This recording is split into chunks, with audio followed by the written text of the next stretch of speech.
So when I first pulled up, I saw lots of trash, people with hazmat suits on, and I'm like, I think I came very underprepared because all I had was gloves and a mask. I knew they told us, bring proper protective equipment and stuff, but I didn't realize it was going to be this bad. First of all, when I got here, even though I live in LA and I see these homeless encampments every day, this is so much worse than I expected. In fact, there's a rat that just ran past your shoulder there on the left. The smell is horrific. It's dangerous, and it's frustrating because we pay among the highest taxes in the country here. We shouldn't have to come out here and clean. Be careful where you walk. We had to get the carts out first, so we pulled all the carts out, and then we had to start getting the trash out. Then that's when all the rats came. We're starting to haul away trash, and there's literally dead rats everywhere.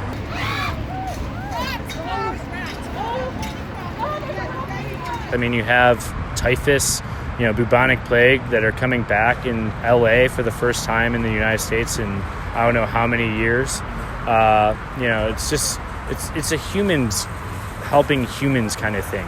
At the end of the day, we need to just make sure that they have a good sustained living space. I used to live around here when I was a kid, not right here, but in the valley. So I came to help a little. Has it changed a lot since you lived here? It's unexplainable. The sanitation issue here with this.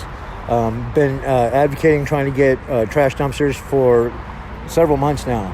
To get somebody to bring in a dumpster so we can get all the trash loaded up into it and get it out of here, because it was a health and safety issue for me here. I'm trying to get these people to come together as a community and work together and get the trash out so that they don't have to live in squalor like this. Has the city tried to reach out or tried to help? No, sir. The only people that showed up here is the church. They come and feed us, but the city, not at all. There are so many people that's in difficult situations, but what the city can do is provide more available housing for people who got complex situations. There are people that are gainfully employed that simply cannot afford housing in the city of Los Angeles and end up in encampments such as this. That's probably the exception rather than the rule, but that does seem to be occurring. And these people want to care about foreign nationals and refugees and asylum seekers from other countries. We have an encampment right behind me of people that are seeking asylum from poverty. So I would say to them, how about we focus on Americans first, and then we can help those abroad. They've ignored systemically our, public restrooms for, citizens on the street or homeless people. What are people supposed to do? Go to the bathroom in the woods, invade the privacy of businesses, go into stores as a non-patron to relieve themselves.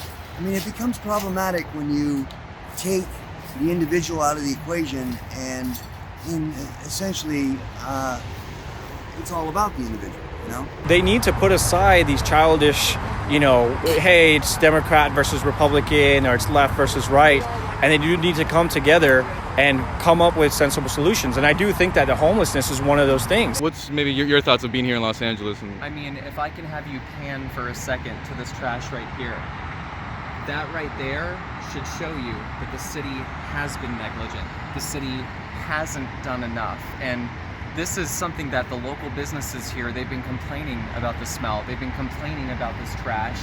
What has been done by the mayor? What has been done by the state of California to help this homeless community, this encampment right here? And the answer is private citizens had to step up to the plate and use social media in order to clean up all this garbage. Last year, 2018, the city of Los Angeles alone spent almost $650 million to combat homelessness. Where did that money go? We have to look at how our money is being allocated. My impression is that my congressman, Adam Schiff, is not really paying attention for a few reasons. One, he doesn't live here, and B, he's very focused on his hyper-partisan, anti-Trump, Republican versus Democrat thing.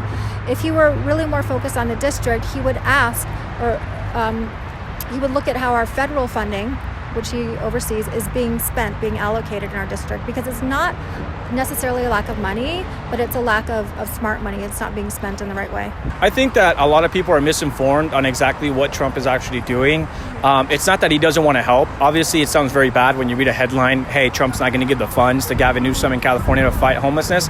But again, when you look at history of the money that's being used by these Democrats on what they're supposed to be combating, spending $700 million in 1 year to combat homelessness, and our homelessness is worse than ever, why would President Trump send federal aid to a state that cannot at all handle its budget, regulate its citizens, it's driving out its middle class, it's driving out everyone? Why would they send help to a government here in California that's already shown that they are incapable of doing anything with all these funds? I've lived in Adam Schiff's district on and off for a few years now, and the district was actually gerrymandered a few years ago, or redistricted as Democrats say, and so he became my congressman through that process.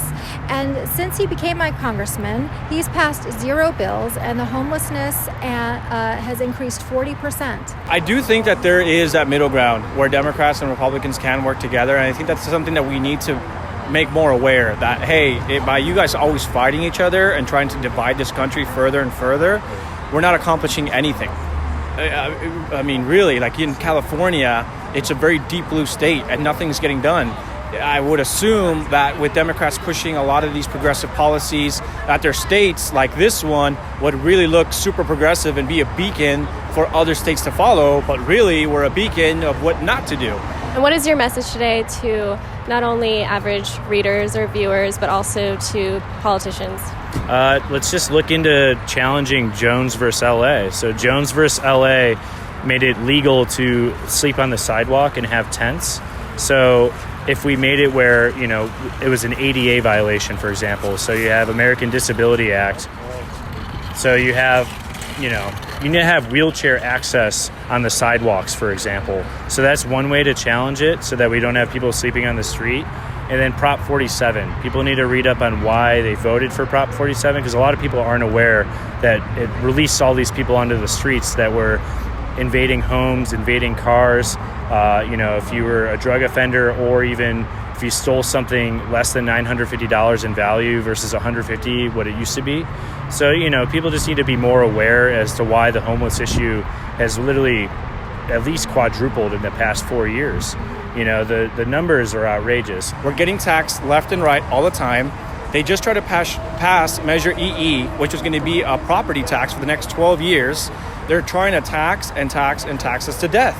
And we have homeless population growing. We have an opioid epidemic. We have people in the streets drugging up in front of restaurants, in front of apartments where people and kids live. We don't care at all if you're a Democrat or Republican. We need help.